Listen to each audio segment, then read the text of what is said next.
Minority defence conference मंच पे तशरीफ फरमा तमाम जिम्मेदारान, वक्त 20 मिनट बचा हुआ है 10 बजने में, इसके लिए मैं नाम नहीं देता हूँ, माजरत चाहता हूँ तमाम लोगों से। तमाम जिम्मेदारान और मेरे सामने तशरीफ फरमा अहमदनगर, नासिक, धुलिया, नंदुरबार और जलगांव से आए हुए अलग अलग तालुका, अलग अलग देहात, अलग अलग डिस्ट्रिक्ट से आए हुए तमाम ही हमारे मेहमान और तमाम ही मेरे मीडिया के साथी, दोस्तों और साथियों, सबसे पहले मैं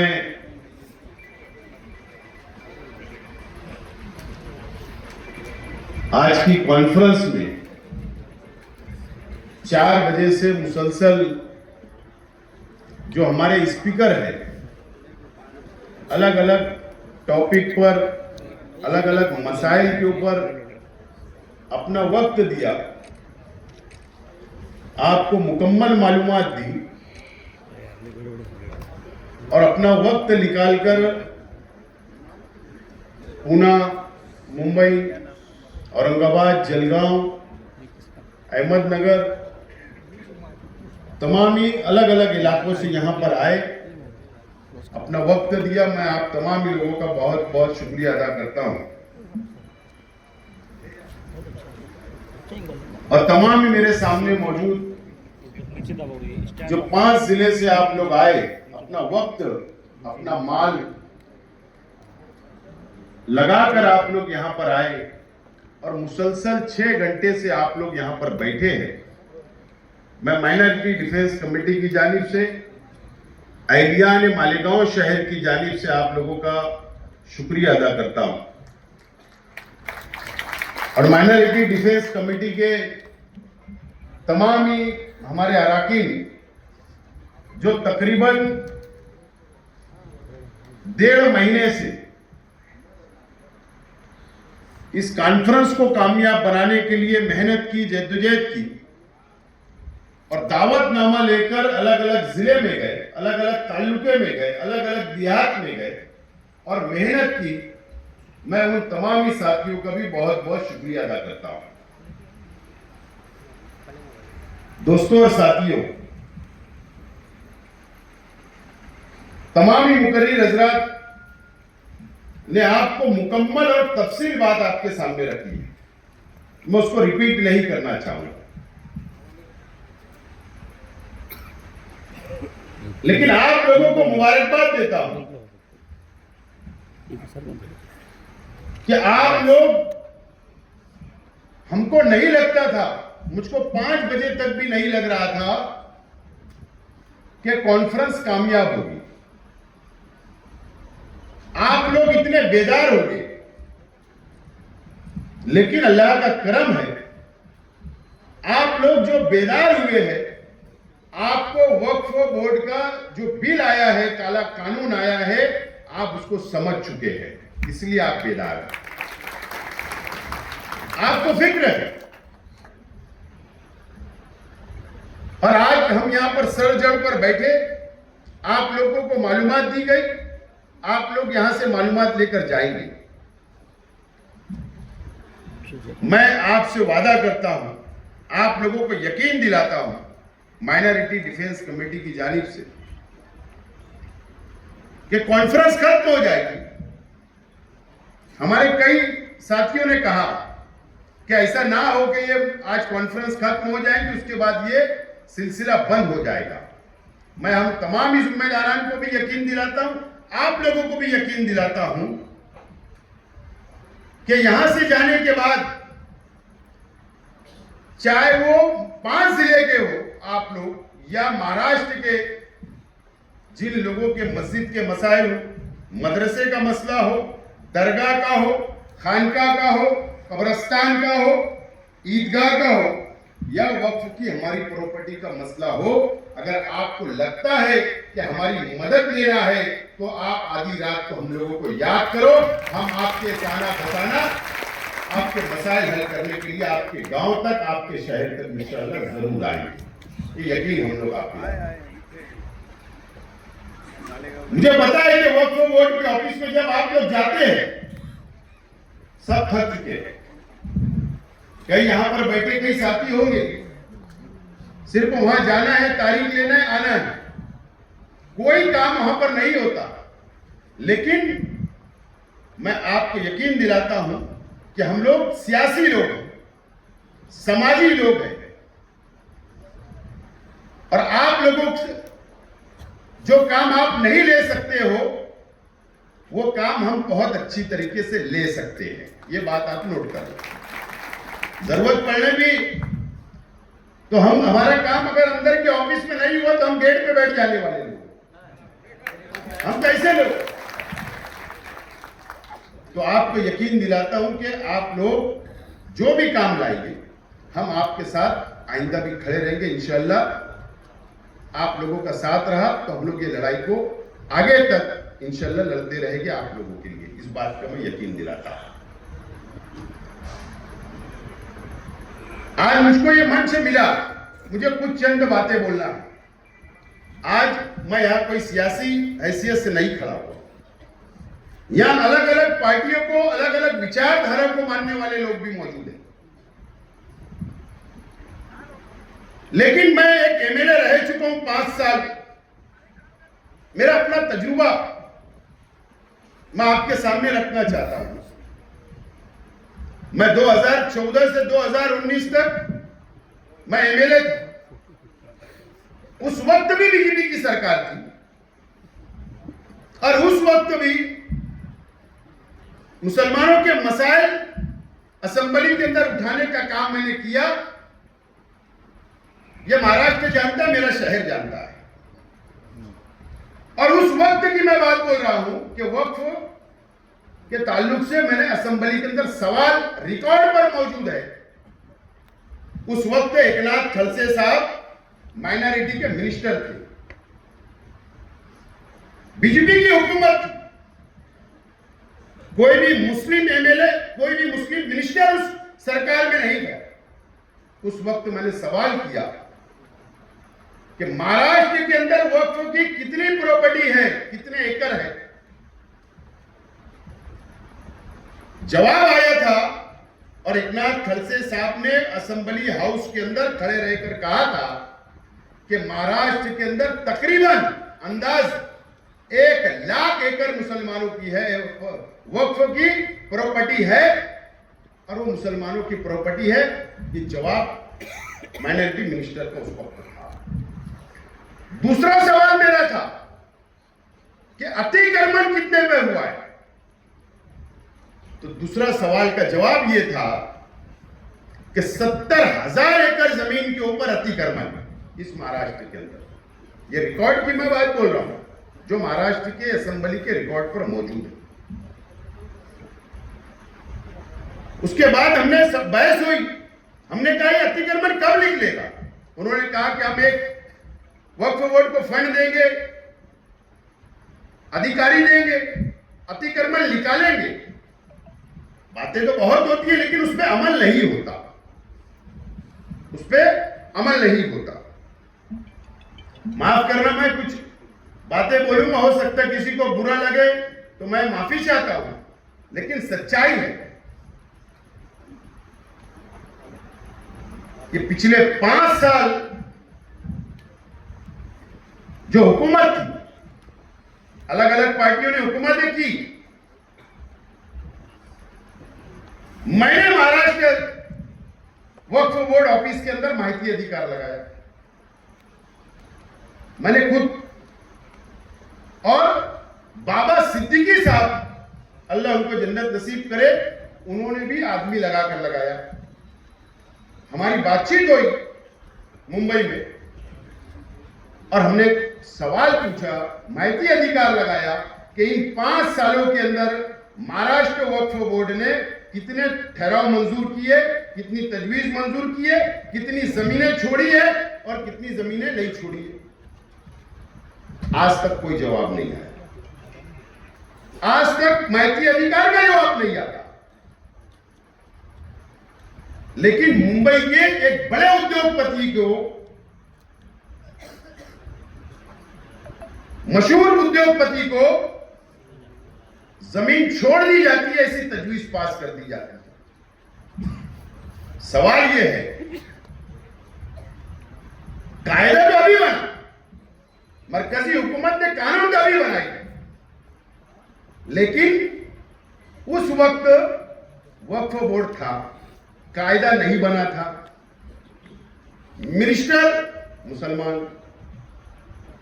वक्फ बोर्ड चेयरमैन मुसलमान, वक्फ बोर्ड सीओ मुसलमान, वक्फ बोर्ड के तमामी मेंबरान मुसलमान, एमपी भी मुसलमान मेंबरान रहते हैं, एमएलए भी रहते हैं और अलग अलग कैटेगरी के, कोई हिंदू नहीं। फिर क्या वजह है कि उस वक्त भी एक उद्योगपति को करोड़ों की जमीन छोड़ दी गई मुसलमानों की, और ना जाने महाराष्ट्र के अंदर ऐसी कितनी जमीनें तजवीज पास करके छोड़ दी गई, कोई सवाल करने वाला नहीं है। और अगर कोई सवाल करता भी है, मालूमात मांगता भी है, तो उसको जवाब नहीं मिलता। मैं आज कुछ देर के लिए, मैं सियासी नहीं हूं, बहैसियत एक मुसलमान, आप भी सोचिए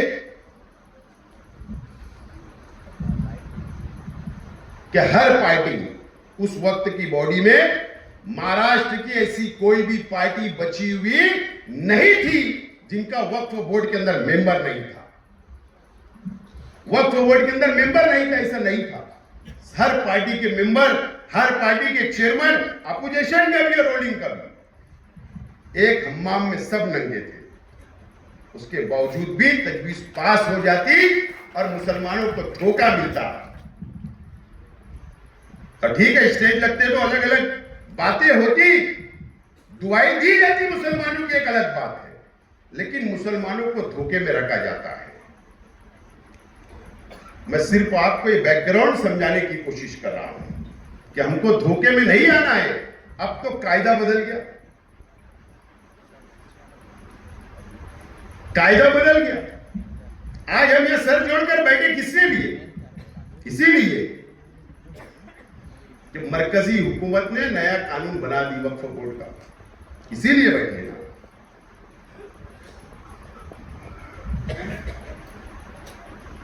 अब हमको, अगर हम बेदार नहीं हुए, मैं साफ तौर पर बोलना चाहूंगा, हो सकता थोड़ी कड़वी हो, एक बाबरी मस्जिद को शहीद करने के लिए कई दिन की तहरीक थी, कई दिन की तहरीक थी। एक बाबरी मस्जिद के ऊपर कई वर्षों तक सियासत की गई, हिंदू मुसलमान को लड़ाया गया, लेकिन फिरका परस्त तंजीमों ने, फिरका परस्त पार्टियों ने बाबरी मस्जिद को शहीद कर दिया। आज हमको गम है, आज भी गम है, आज भी दुख है। ये कायदा जो आया है, ये कानून जो आया वक्फ बोर्ड का, कुछ बातें मैं खुलकर नहीं बोलना चाहता हूं। स्क्रीन के ऊपर जो आपको बताया गया, वो बात को आपको नोट करना है, नोट। मैं बार बार बोलता हूं कि हम सियासी भी है, वर्कर है, समाजी कार्यकर्ता है, हमको समझता है कि कॉर्पोरेशन में क्या चलता है, कैसे मंजूरी ली जाती है। आज मैं जिम्मेदारी से बोलता हूं कि यहां बैठे हुए पूरे महाराष्ट्र के अंदर, पूरे मुल्क के अंदर हम लोग पेपर के अंदर बहुत कमजोर है। मैं ढके छुपे अंदाज में बोल रहा हूं। पेपर हमको तैयार करना है, उसके लिए मेहनत करना है। अगर हम मस्जिद के ट्रस्ट बनकर बैठे हैं, अगर हम मदरसे के ट्रस्ट बनकर बैठे हैं, या मजहबी मुकामात के हम ट्रस्ट बनकर बैठे हैं, तो जिम्मेदारी हमारी बढ़ जाती है कि अपना वक्त निकालकर पेपर जमा करिए। कानून के दायरे में आना पड़ेगा, पेपर मजबूत करना पड़ेगा, और इसीलिए आज की कॉन्फ्रेंस ली जा रही है। अगर आप वक्त नहीं दे सकते, माफी के साथ बोलता हूं, तो किसी नौजवानों को आगे लाइए, उनको ट्रस्ट बनाइए और उनको बोलिए कि आप आगे आकर लड़िए। वक्त दीजिए, जब जाकर ये मसला हल होगा, जब जाकर ये मसला हल होगा। और नहीं तो हमको इस्तीफा दे देना चाहिए, हिसाब होगा, हमको भी हिसाब देना है। अल्लाह ना करे कि बिल्डोजर की सियासत, मौलाना इमरान साहब ने कहा कि यूपी में क्या हुआ, इस महाराष्ट्र के अंदर आ गया। आज बेदार होने की जरूरत है। यहां से जाने के बाद मीटिंगें लीजिए आप मस्जिद में, मीटिंग लेने के बाद अपने पेपर निकालिए, कहां हम कमजोर है, कहां हमारी जरूरत लग रही, कहां ये हमारे मंच पे बैठे हुए सब माहिर है, इनसे फोन करिए, राब्ता करिए, मालूमात लीजिए। हम वक्त देने के लिए तैयार है, लेकिन अल्लाह के वास्ते हम लोगों को खुशफहमी में नहीं रहना है। हम लोगों को काम करना पड़ेगा, जब जाकर हमारी मस्जिदें बचेगी, हमारा मदरसा बचेगा, हमारी खानकाहें बचेगी, हमारी दरगाहें बचेगी, ईदगाह और कब्रिस्तान बचेगी, और हमारी प्रॉपर्टी बचेगी। जाने दो बड़ी 100 एकड़ 200 एकड़ जमीन खुली होगी तो ठीक है, वो लड़ाई लड़ेंगे, लेकिन आज हमको ये लड़ाई जरूरी है। आज हमको रोका जाएगा, हर तरीके से रोका जाएगा, बड़ी लड़ाई लड़ना पड़ेगी। और all India Muslim personal law board जैसा बोर्ड हमारे साथ है, मुल्क में अलग अलग दीनी तंजीमें हमारी सरपरस्ती कर रही है। हम तो छोटे से गांव के वर्कर हैं, जो है हमने सोचा कि आप लोगों को जोड़े और आप लोगों को सलाह मशवरा करें और कोई रास्ता हम निकालें। सरपरस्त तो बैठे हमारी सरपरस्ती करने के लिए। मैं आपसे गुजारिश करता हूं कि इसके ऊपर आप अमल करें। ये वक्फ बोर्ड की बात हुई। उसके बाद आपके शहर के अंदर फसादात हो, आपके शहर के अंदर लाउड स्पीकर अजान का मामला आता है। सुप्रीम कोर्ट की क्या गाइडलाइन है, कैसे एप्लीकेशन करना है, कैसे म्युनिसिपल काउंसिल, नगर पालिका, महानगर पालिका, नगर परिषद, ग्राम पंचायत, जिला परिषद, पंचायत समिति, लोकल बॉडीज के कैसे परमिशन हासिल करना, टाउन प्लानिंग के कैसे परमिशन हासिल करना। ये बात बिल्कुल सच है जो हमारे आर्किटेक्ट साहब ने कहा कि अगर आप मस्जिद के नाम की फाइल अगर दाखिल करोगे कि हमको बांधकाम परमिशन मस्जिद बनाने के लिए दो, तो वो नहीं मिलने वाला है, नहीं मिलने वाला। 2004 के बाद 4 से लेकर 14 तक एक जीआर निकला होम डिपार्टमेंट में, मस्जिद, मदरसा, ईदगाह या अलग अलग धार्मिक स्थल, अलग अलग समाज के लोगों का अगर परमिशन उस नाम से मस्जिद मंदिर के नाम से चाहिए तो हुकूमत महाराष्ट्र गृह डिपार्टमेंट की मंजूरी जरूरी है। और उसकी प्रोसीजर इतनी हार्ड है कि गली से लेकर मुंबई तक फाइल दौड़ाना है, कलेक्टर आया, विभागीय आयुक्त, तो बहुत बड़ा प्रोसीजर है। और वो मंजूरी देंगे तो ही नगर पालिका रिटर्न प्रपोजल आएगा और रिटर्न उसके बाद ही मंजूरी मिलेगी। तो आप बताइए, आप खुद सोचिए कि नहीं मिल पाएगा तो इसके लिए क्या हिकमत अमली हो सकती, वो भी हम लोगों को सोचना है, समझना है। और आपके शहर के जो भी मसाइल है उसके लिए भी माइनॉरिटी डिफेंस कमेटी को जब भी आप आवाज देंगे, हम सियासत से ऊपर उठकर आप लोगों के काम करने के लिए तैयार हैं। दोस्तों और साथियों,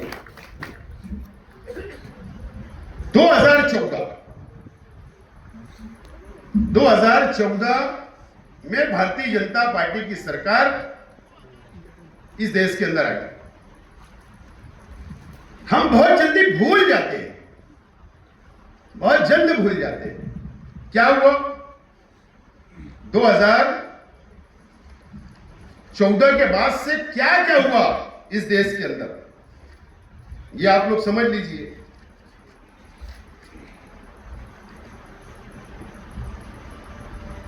ट्रिपल तलाक का बिल आया, ट्रिपल तलाक का बिल आया, कानून लागू हो गया। उस वक्त भी all India Muslim personal law board ने तहरीक चलाई, सुप्रीम कोर्ट गए, कानूनी लड़ाई लड़ी गई, लेकिन अक्सरियत की बुनियाद पर ट्रिपल तलाक का कानून लागू हो गया। यह काला कानून बना, हमारी शरीयत के अंदर मुदाखलत की गई, इंटरफेयर किया गया। उसके बाद एनआरसी आया, CAA आया, उसके बाद भी हम लोग रास्ते पर कई शाहीन बाग बने, मुल्क में अलग अलग इलाकों के अंदर, अलग अलग शहरों के अंदर एनआरसी की भी तहरीक चली। उसके बाद एनआरसी लागू हो गया। उसके बाद ही हम लोगों ने घबराकर, जज्बात में, सियासी लोगों से कांटेक्ट नहीं करते हुए एजेंट मार्फत पूरे मुल्क के अंदर या मालेगांव हो, जन्म दाखिला जरूरी है, जन्म दाखिला जरूरी है, बनाना शुरू कर दिया। एजेंट के भरोसे आज सजा हम भुगत रहे। ये काला कानून बना। अभी वक्फ बोर्ड का बिल आ गया, ये काला कानून बना। सामान्य नागरिक कायदा आया, उसका ड्रॉप वगैरह तैयार हुआ, बाद में कुछ पेंडिंग चल रहा है। वक्त वक्त के ऊपर धमकियां मिलती है हमको केंद्र सरकार से कि हर हाल में लागू करेंगे। ये कायदा आया, आ जाएगा। और मैं आज ये तमाम जिम्मेदारान की मौजूदगी में, इस मीडिया की मौजूदगी में आप लोगों से मैं गुजारिश करना चाहता हूं। हमने हर काले कानून से लड़ा और लड़ते रहेंगे।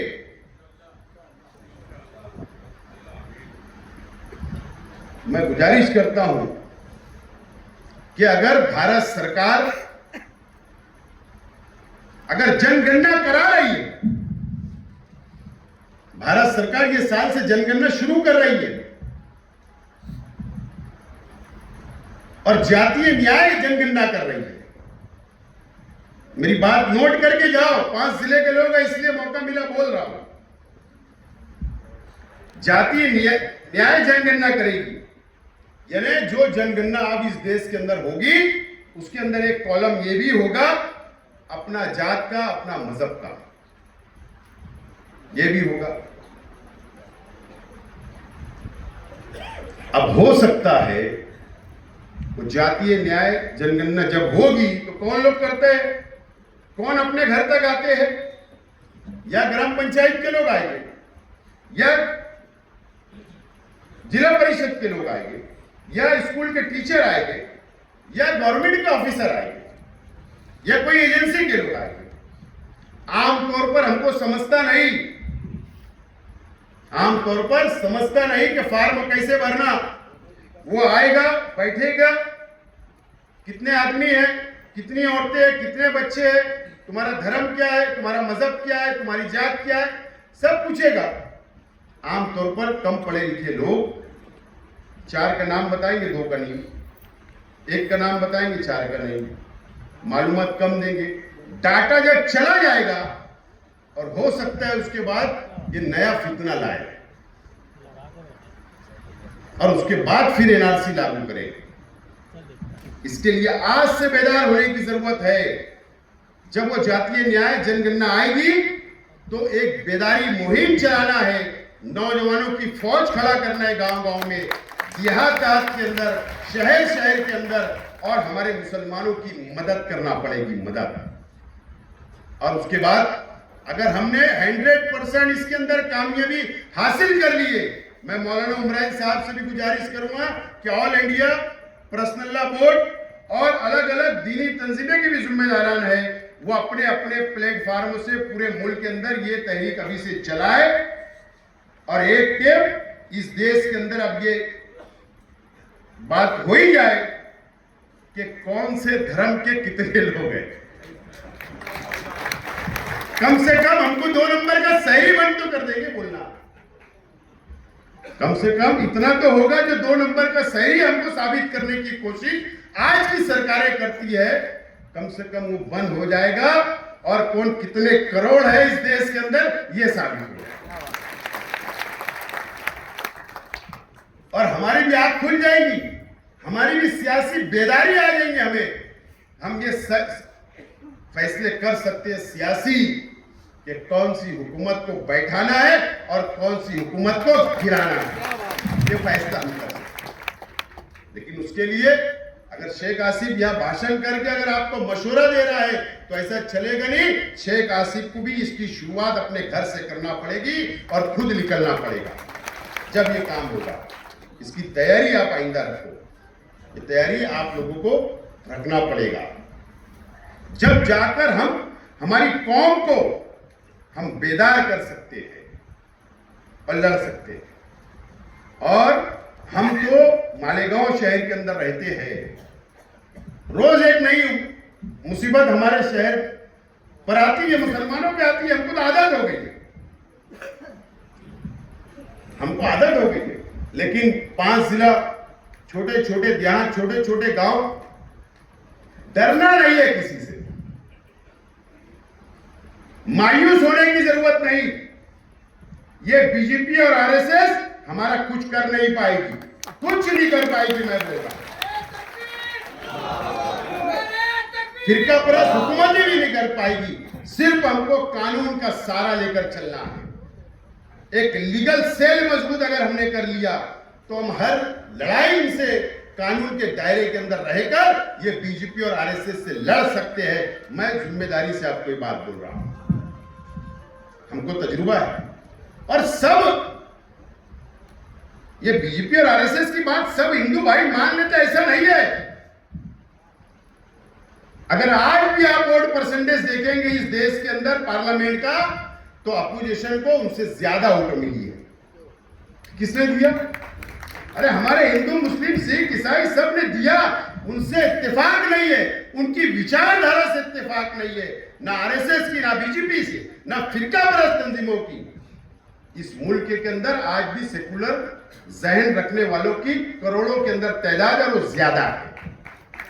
बस भाईचारा बनाओ अपने गांव के अंदर, अपने शहर के अंदर, हिंदू मुस्लिम का भाईचारा बनाओ। छोटे छोटे प्रोग्राम लो, उनको अपनी खुशी के अंदर शामिल करो, हम उनकी खुशी के अंदर शामिल करो। ये बीजेपी और ये आरएसएस, बस इनके उल्टी गिनती शुरू हो जाएगी, कुछ दिन शुरू हो जाएगी। इस तरीके से हमको ये लड़ाई को लड़ना पड़ेगा, जब जाकर हम लोग कामयाब होंगे। ये लड़ाई अब हमको लड़ना है। अभी आज की बात है, अभी मैं बाहर गया था, 5 मिनट के लिए मीडिया के साथियों ने पकड़ लिया, वो सवाल कर दिए, बोले कॉन्फ्रेंस क्यों हो रही? मैंने कहा कि बुलडोजर की सियासत यूपी के अंदर शुरू हुई, नागपुर के अंदर आई, नासिक के अंदर आई, वहां पर किसी का घर तोड़े, यहां पर दरगाह तोड़ दिए। मैंने कहा कि औरंगजेब की दरगाह भी तोड़ने की बात कर दे, उनकी कब्र। एक साथी ने कहा कि आपको कैसे लगते, औरंगजेब को आप कैसा मानते? मैंने कहा पवित्र मानते, नेक आदमी थे। मैं अंदर नहीं आया, मराठी चैनल के ऊपर हेडलाइन शुरू हो गई। आज दोबारा बोल रहा हूं कि जो बयान दिया बाहर, उसके ऊपर आज भी कायम है। करने का क्या, जो है वो है, तो जो है वो है। डरने न सरकारों से डरने का। हम इस देश के अंदर रहते तो संविधान को मानते हैं, इस देश से मोहब्बत करते हैं और करते रहेंगे। इसके अंदर कोई नहीं। देखो हिंदुस्तान का झंडा सबसे ऊपर लगा है, कितनी मोहब्बत करते हैं, करते कि नहीं? वो एक हिंदुस्तान का झंडा। बताओ तो आरएसएस के हेडक्वार्टर पे लगा है क्या? नहीं। आरएसएस के हेडक्वार्टर पे हिंदुस्तान का झंडा है क्या? नहीं। तो हम सच्चे हमदर्द, सच्चा मोहब्बत करने वाली देश से कोई है तो मुसलमान है। तो किसी से डरना नहीं है, हम आपके साथ हैं। आप आवाज दो, हम आपके साथ लड़ने के लिए, कानूनी लड़ाई लड़ने के लिए तैयार है। इसीलिए आज की कॉन्फ्रेंस बुलाई गई और ये तमाम ही साथियों ने इतनी नेक हमको मशवरे दिए। आप भूले ना, इनके नंबर ले लो, हमारे नंबर ले लो। हो सकता है मैं बिजी इंसान हूँ, मेरे साथियों का लेकर जाओ। आपके पास जो दावत देने आए थे उनका लेकर जाइए। अब जाकर उनके नंबर वगैरह लीजिए, जब भी याद करेंगे हम लड़ेंगे, करेंगे। चाहे वक्फ बोर्ड ऑफिस चलना पड़े, ट्रिब्यूनल के अंदर चलना पड़े, या हम लोगों को महसूल कलेक्टर के पास चलना पड़े, या कॉरपोरेशन में चलना पड़े, गवर्नमेंट तक, हर लड़ाई लड़ने के लिए हम आपके साथ हैं। ये लड़ाई सियासत से हटकर एक कौम के लिए, मिल्लत के लिए लड़ना है और इंशाअल्लाह हम लोग लड़ेंगे और जीतेंगे। आप लोग आए, आप लोगों का मैं बहुत बहुत शुक्रिया अदा करता हूं, इस उम्मीद के साथ कि जब भी हम कौम के लिए, मिल्लत के लिए आप लोगों को आवाज देंगे, आप लोग हाजिर हैं। बहुत बहुत शुक्रिया। खुदा हाफिज। आसिफ साहब